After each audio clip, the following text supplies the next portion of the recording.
A year ago, I lost a killer in a chase and went from being an agent to a suspect in an internal investigation.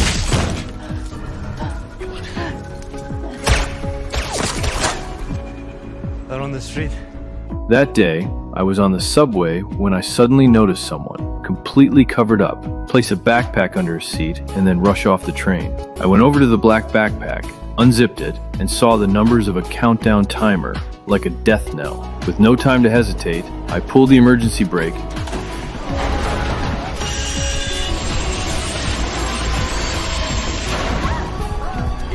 identified myself as a federal agent, and ordered everyone off the train.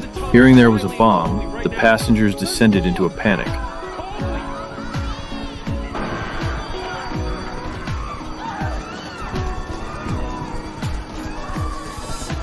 I saw a mother and daughter who didn't know what to do, so I went over and picked up the little girl.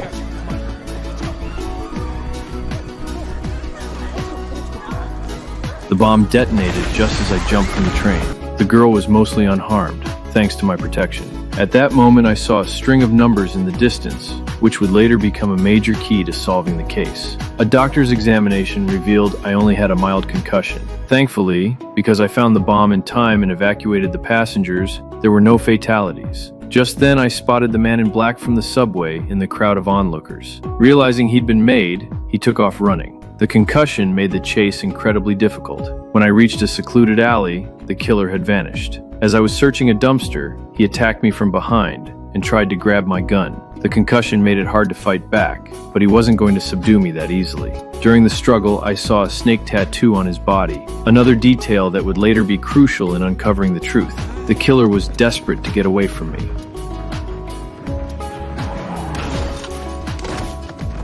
Suddenly, a sharp pain sent me to the ground, and I could only watch as he disappeared at the end of the alley. After that, everyone suspected me. Only my superior, Farron, went against everyone's advice and had me transferred to the White House to monitor an emergency phone. That's where I stayed, until tonight, when a girl named Rose called. Her adoptive parents had just been murdered, and the killers were still in the house, searching for her. Over the phone, I guided her to hide in a closet, while simultaneously notifying the police for rescue. Rose survived, but she also brought a key piece of information. She had seen one of the killer's faces, and her adoptive mother, before she died, had mentioned there was a mole in the White House. I soon received an order from Farron. Pick up Rose personally, and under no circumstances let her be taken by FBI Deputy Director Hawkins. I rushed to the scene and, with the President's intervention, took Rose from Hawkins' custody. I brought Rose back to my home.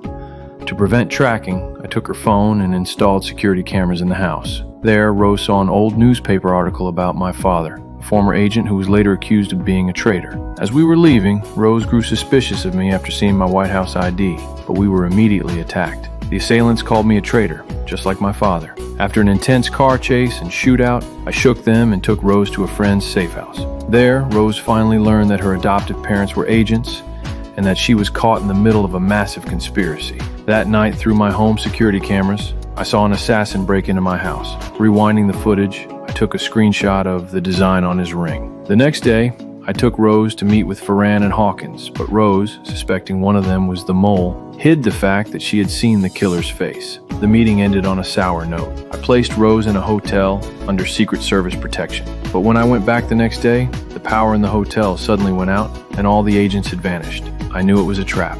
I immediately took Rose to evacuate through a service corridor only to run headlong into another killer. There are only 3 people who could have moved all those agents so silently.